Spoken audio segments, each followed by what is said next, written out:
Mr. President, millions of Americans are starting to get notices that their monthly health insurance premiums will be going up by $100 or much more because President Trump and congressional Republicans are letting critical health insurance tax credits expire. You know, Donald Trump likes to put his signature on things, and to be fair, he should be putting his name on each of these premium increases, because there's no other way to describe it. This is a Trump health tax on working families. It's part of the Trump plan. Think about it. Trump demanded $4.5 trillion, and just to be clear, that's trillion with a T, in tax giveaways in his deeply unpopular budget. But in all of those tax cuts for billionaires, for gun manufacturers, for wealthy oil and gas companies, Trump and congressional Republicans couldn't find any room to extend the tax credits that help 22 million Americans keep their health insurance. In fact, to add insult to injury, they also cut $990 billion for Medicaid for the 70 million Americans who rely on it. Let's take a second to put Trump and Republican priorities in perspective. They passed a massive tax giveaway for approximately 902 billionaires. They slashed $990 billion for Medicaid, which covers 70 million Americans, and they decided to let health insurance help for 22 million working Americans just go away. Trump and GOP leaders are so committed to blocking anything good for Americans' health care that they are shutting down the government to prevent us from fixing the problem. That's where we are today. We all know that shutdowns are costly, wastefully, and needlessly disruptive. But not having health coverage because Republicans ended it, that's devastating. And I want to be very clear. This is about the health care of 22 million Americans, not undocumented immigrants, as some Republicans have misleadingly claimed. Those in the U.S. legally are not eligible for these tax credits, or for Medicaid, or for Medicare, for that matter. This is about the health care of American families. There is a simple path forward. Fund the government and help Americans keep their health care. While my colleagues on the other side of the aisle say we can wait to address this issue, the American people can't wait. Open enrollment for people who purchase health insurance for themselves or their families through the state marketplaces starts on November 1st. That's less than a month away. And notices are already going out the door. In Rhode Island, these notices start to go out on October 17th. And if the Republicans keep us from acting now, premiums will more than double, a 114% increase. The new premiums will be so high that many people will forego coverage. Indeed, it's likely that younger and healthier people will forego coverage, leaving those under coverage with more complicated, more expensive health care programs, also driving up the cost of health care. In Rhode Island alone, roughly 13,000 people will likely lose their health care coverage for next year because of these price increases. We need to act. Last Friday, I met with small business owners in Warren, Rhode Island. They stressed the need for this tax credit.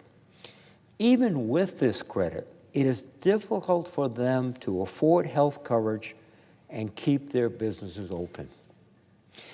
One of these business people made a profound point. I call it the Uriah principle, after the first name of the proponent. And what is the Uriah principle? Simply, the most serious side effect, or one of the most serious side effects of the lack of health care insurance, is poverty. Yes. When you have no health care coverage and you get ill, you can't work. When you have no health care insurance, you are in a very difficult position and you're scrambling just to get by. That's not conducive to the initiative it takes for small businesses to thrive in this country. And my colleagues are always proclaiming their devotion and dedication to small business everywhere. This is a blow to small business everywhere.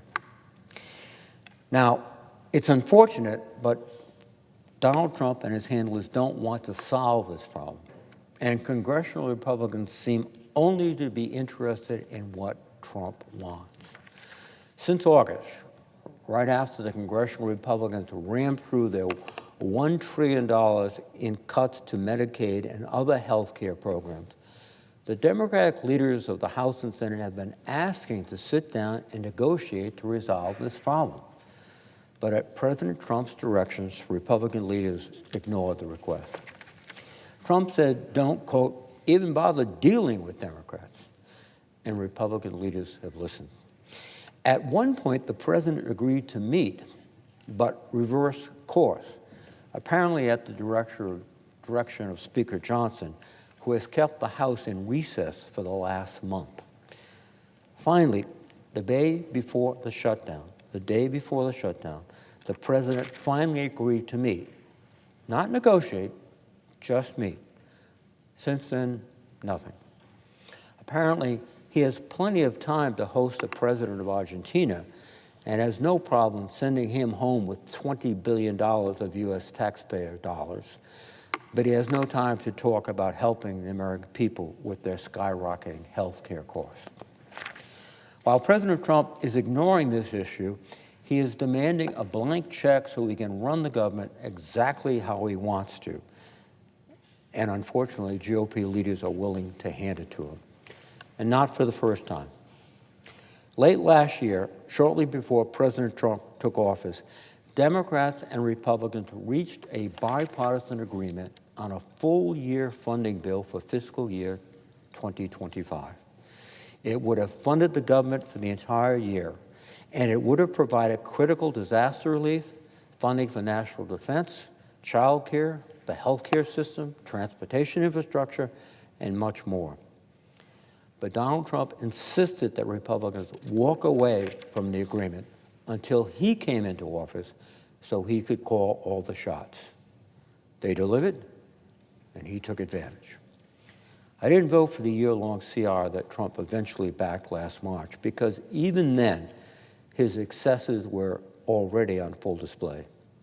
His wanton claims of executive powers, his firing of thousands, cancellation of grants, misuse of law enforcement, politicalization of the military, and general lawlessness were apparent. And true to his nature, under the FY 2025 continuing resolution he signed into law in March, Trump has illegally delayed or withheld federal funds for medical research, including for childhood cancer, for Head Start, for Job Corps, for disaster recovery and mitigation, for foreign assistance, including life-saving therapeutic nutrition for starving children in the world, for the Emergency Food and Shelter Program, which provides food and shelter throughout the country using the auspices of Catholic Charities, the Jewish Federation, and the United Way. He's used the so-called pocket rescission to illegally cancel $4.9 billion in foreign aid. He's even tried to close entire departments and agencies without congressional approval. To have the president sign a bill into law and simply flout its requirements like this is irksome, to say the least, particularly for members of the Appropriations Committee on both sides of the aisle. Indeed, as a member of the committee, I know how hard we work to prepare bipartisan bills every year. Some of my Republican colleagues have been privately outraged by the president's actions. A few of them have had the courage to speak up publicly. But President Trump's campaign of petty vindictiveness and hard partisan ideology continues. Trump and his budget director, Russ Vought, say that the shutdown will force them to fire federal workers. That's nonsense. From day one, President Trump, Mr. Vought, along with Elon Musk and his minions, have tried to fire federal workers by the thousands, without cause and without thought. They've terminated experts in national security and intelligence, and in some cases, they've had to beg them to return to their jobs because they were, in fact, irreplaceable. Just this past Friday, the administration fired hundreds of workers at the Centers for Disease Control and Prevention. But before the weekend was over, they were scrambling to reinstate an estimated 700 employees who work on critical issues like meals response and containing the spread of Ebola. The administration has also fired many other federal workers precisely because they've done their jobs with professionalism, honesty, and integrity, replacing them with loyalists who have little background or expertise to do the jobs they've been appointed to do. Trump has allowed his political appointees to rifle through the personal data of nearly every American. I asked the FBI director after Doge had gone through all his data, can he assure us that that data is not in the hands of anyone unauthorized to have it? He has mumbled a response that was really non-responsive. If you stop and step back, Doge has pilfered the data in every major federal agency, and no one can tell you where it is, who has it. That could be the greatest crime committed against the American people in the history of this country. Trump's tariff taxes are driving up costs for food, electricity, clothing, and nearly every basic necessity for American families. Small businesses are facing these same cost interest increases too. As I said, we're talking to small business people in rural Rhode Island, they're looking at a very difficult challenge, and it's not being helped by Trump. This list goes on, as does the list of lawsuits against the administration. And for 9 months, congressional Republicans have had the chance to show some true independence, to say no to Trump on his price-raising tariffs, to say no to Trump's misuse of federal funds, to stand up to the administration's abuse of the personal data of Americans, to reject some of the least qualified and most dangerous cabinet members in history, to conduct even the most basic taxpayer oversight of the numerous conflicts of interest and money-making ventures of the president, his family, and his allies. But when their votes have mattered, they have gone along with every bad decision this president has made. If this capitulation to the executive branch continues, the Senate will be rendered a hollow, powerless body, with senators powerless to represent their constituents and states. And I would remind everyone that the iron law of the Senate is what goes around comes around. And my colleagues should ask themselves, do they want their states and constituents treated this way, the way Trump is treating his perceived political enemies, cutting off valuable public assistance to blue cities, putting U.S. forces into blue cities, military in violation of the Posse Comitatus Act? I think the answer would be no. And what's good for one side has to be good for the other side. Now, the president is not popular. What he's doing on every issue now is not popular. Costs matter to Americans in every state in this country, and this healthcare debate is all about cost. One of the ironies is some of the biggest impacts of these healthcare changes will be on the red states.